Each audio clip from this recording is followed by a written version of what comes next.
சந்திரன் சென்னையிலிருந்து.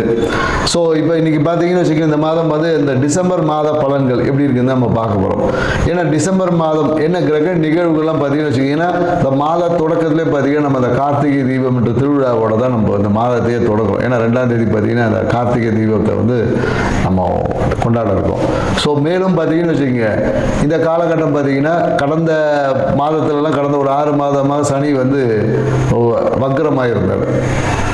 ஸோ அப்போ அந்த சனி வந்து வக்ர நிவர்த்தி ஆகக்கூடிய ஒரு வாய்ப்பு இருக்குது இந்த காலகட்டத்தில். ஸோ சனி வக்ரம் இருக்குது. ப்ளஸ் என்னென்னாக்கா குரு பகவான் வந்து கடகத்துலேருந்து மிதுன ராசிக்கு வரப்போகிறார்.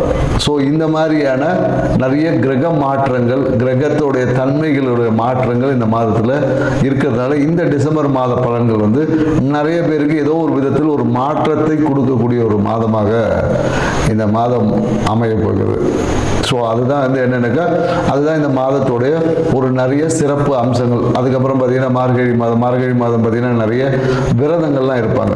குறிப்பாக என்னென்னாக்கா மார்கழி மாதம் யாரெல்லாம் விரதம் இருக்கணும், ஏன்னா முன்னாடி பார்த்தீங்கன்னு வச்சுக்கோங்க, மார்கழி மாதத்தில் நிறைய பேர் இந்த பூசணி பூ வச்சுருப்பாங்க. ஏன்னா திருமணம் ஆகாத பெண்கள் வந்து காலையில் விடிய காலையில் அந்த பூசணி பூவை வந்து வாசலில் வச்சு கோலம் போடுவாங்க. அப்போ அந்த திருமணம் வந்து அந்த நிகழ்வு என்பது நடக்கும். ஸோ அதுவே ஒரு பரிகாரமாக இருந்தது. ஏன்னா மார்கழி மாதம் என்னென்னாக்கா ஆண்டாள் வந்து இந்த திருப்பாவையை பாடி பெருமாளுடைய அருளை பெறதுக்கு திருப்பாவை பாடுவாங்க. அப்போ என்னன்னாக்கா தன் கணவரை அடைவதற்காக அந்த ஒரு நிகழ்வை வந்து செஞ்சு, அப்போ என்னன்னாக்கா இந்த டிசம்பர் மாதத்தில் நாம் அந்த மார்கழியில் இந்த நிகழ்வை நாம் செய்யும் போது முன்னாடி நிறைய இப்போ பூசணிக்காயை காணோம், பூசணி பூவையும் காணும். அந்த பூசணி பூவை வைத்து நீங்கள் வந்து அந்த காலையில் பிரம்ம முகூர்த்தத்தில் ஒரு கோலம் போட்டு, ஏன்னா நிறைய பேர் என்னென்னாக்கா கோலத்தை நைட்டே போட்டு வச்சுருவாங்க. சரி, அதுக்கு அதாவது எந்த காலத்தில் எதை செய்ய வேண்டுமோ அந்த காலம் என்பது ரொம்ப முக்கியமானது. இப்போ நம்ம என்னக்கா நைட்டு விடிய காலையில் எழுந்திரி சோம்பேறித்தனம் போட்டு நைட் தூங்கும் போதே கோலத்தை போடுறோம். அது வந்து பலன் தராது. ஏன்னா காலையில் பிரம்ம முகூர்த்தத்தில் பார்த்தீங்கன்னா நம்மளுடைய அந்த ஓசோன் மண்டலம் வந்து ரொம்ப நம்ம பூமிக்கு நேரில் இருக்கும். அப்போ வந்து நமக்கு கிடைக்கக்கூடிய காற்று வந்து நமக்கு வந்து ஆக்சிஜனை வந்து தரமான பிராணகினை நம்ம சுவாசிக்கும் போது ஆக்சிஜன் O2 போயிட்டு உள்ள O3 மாறும்.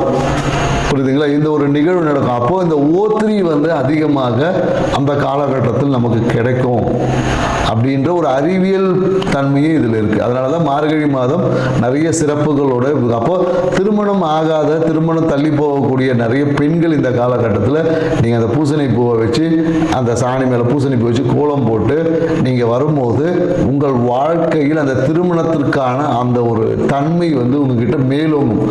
அப்போது நீங்கள் எதிர்பார்த்த அந்த ஒரு வரன், கணவன், வாழ்க்கை துணை என்பது சிறப்பான ஒரு வாழ்க்கை துணை அமையும் என்பதில் இதுக்குள்ள ஒரு ஆன்மீகம் இருக்கு, அறிவியல் சார்ந்த தன்மைகளும் இருக்கு என்ற நுட்பத்தை புரிந்து, ஏன்னா எந்தெந்த காலகட்டத்தில் ஒரு விஷயத்தை செய்ய சொல்லியிருக்கோம் அந்த காலகட்டத்தில் நாம் செய்வது தான் சிறப்பான தன்மை. ஏன்னா இன்னைக்கு நாம அட்வான்ஸ் வேர்ல்டு இருக்கும். ஏன்னா இப்போ இருக்கிறதே வந்து பார்த்தீங்கன்னா ஒரு என்ன சொல்வது, ஒரு கார்ப்பரேட் வேர்ல்டு, ஒரு சிஸ்டமேட்டிக் வேர்ல்டு. எல்லாமே நம்ம வந்து இயற்கையை விட்டு செயற்கையான தன்மைக்குள்ள தான் ஆய்வுகள் நிறைய போயிட்டு இருக்கு. அப்போ இயற்கை தன்மையில் இருக்கக்கூடிய ரகசியங்களை உணர்ந்தால் மட்டும்தான் நம்மளால அந்த இறைத்தன்மையோட ஆன்மீகத்தில் சிறப்பாக பயணிக்க முடியும் என்ற தகவலோட இந்த டிசம்பர் மாதம் கிரக நகர்வுக்கு ஏற்ற மாதிரி, கிரக தன்மைக்கு ஏற்ற மாதிரி ஒவ்வொருத்தருக்கு எப்படி பலன் இருக்குன்றத டீட்டெயிலாக பார்க்கலாம். வாங்க வீடியோ கொடுக்கலாம்.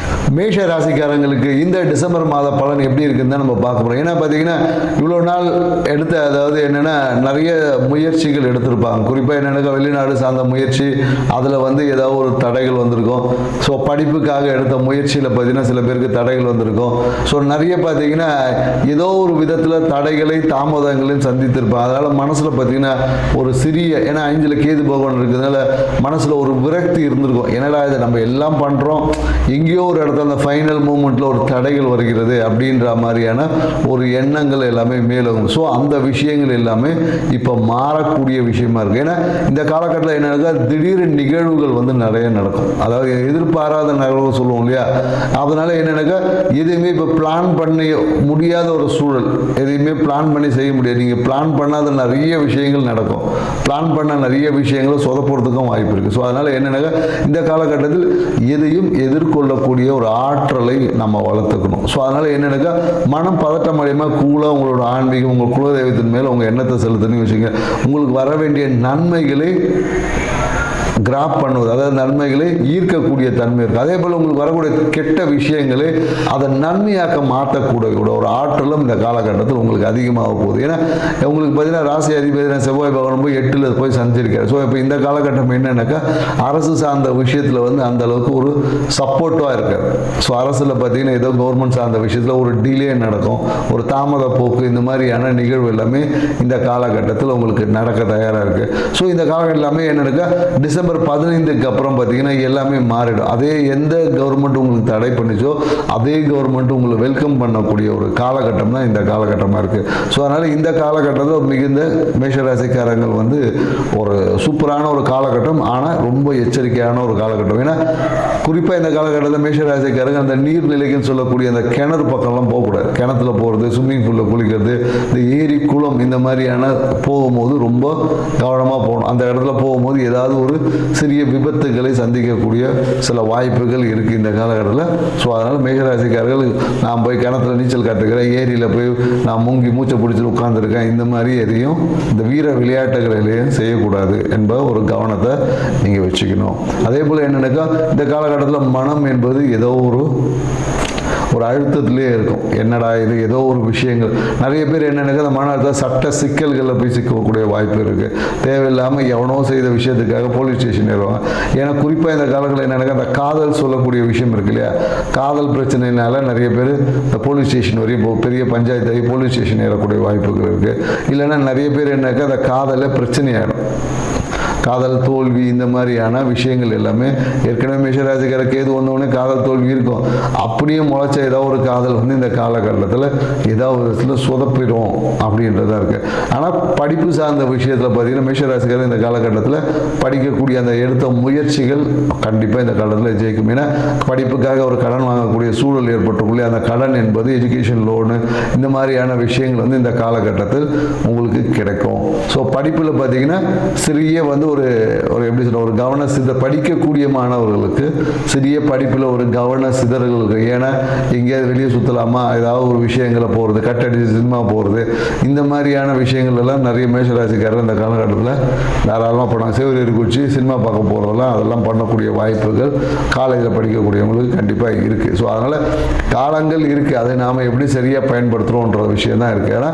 ஏன்னா சனி பகவான் வந்து இந்த வக்ர நிவர்த்தி ஆகிறதுனால இந்த காலகட்டம் வந்து வெளிநாடு சார்ந்த விஷயங்கள் ஏற்பட்ட அந்த தடை தாமதங்கள் நீங்கி வெளியூர் வாய்ப்புகள் வந்து பிரகாசமாகும். நிறைய பேர் இந்த காலகட்டத்தில் தொழில் ரீதியான ஒரு வெளிநாட்டு பயணங்கள் ஏற்பட்ட அந்த தடைகள் நீங்கி பயணங்கள் வந்து இந்த காலகட்டத்தில் இருக்கும். ஏன்னா குரு பகவான் பார்த்தீங்கன்னா மீண்டும் மிதுன ராசியிலிருந்து உங்களுடைய 7ஆம் பாவத்தையும் 9ஆம் பாவத்தையும் 11ஆம் பாவத்தையும் பார்க்கறதுனால இந்த காலகட்டத்தில் வந்து ஆன்மீகத்தின் வழியாக நீங்கள் வந்து திருமணம் தடைகள் நீங்கி திருமண நிகழ்வு என்பது நடக்கும். நிறைய பேர் கிடைக்க வேண்டிய அந்த இஷ்ட தெய்வ வழிபாடு இல்லை குருவோட ஆசீர்வாதங்களை நிறைய பேர் போவாங்க. ஸோ மேலும் என்னென்னாக்கா 2ஆம் திருமணத்துக்காக காத்திருக்கக்கூடிய நேர்களுக்கு அதுக்கான வாய்ப்புகள் எல்லாமே இந்த காலகட்டத்தில் ஒரு குரு பார்வையால் பிரகாசம் அடையும் என்பதையும் புரிஞ்சுக்கணும். ஸோ அதான் இந்த காலகட்டத்தில் என்னென்னாக்கா தந்தையோடைய அனுகிரகமும் சூப்பராக இருக்கும். தந்தை அப்பா மூலமா கிடைக்க வேண்டிய அனைத்து நன்மைகளும் இந்த காலகட்டத்தில் பெற்று உங்கள் வாழ்க்கை சிறப்பான ஒரு வாழ்க்கை அமைப்படும். அப்பா இல்லாதவங்க உங்களுடைய இஷ்ட தெய்வத்தின் மூலிமா குருவோட ஆசீர்வாதத்தின் மூலிமா உங்கள் வாழ்க்கை சிறப்பான ஒரு அமைப்பை ஏற்படுத்தக்கூடிய தன்மை இருக்குது. ஸோ அதனால் ஹாப்பியாக இருங்க.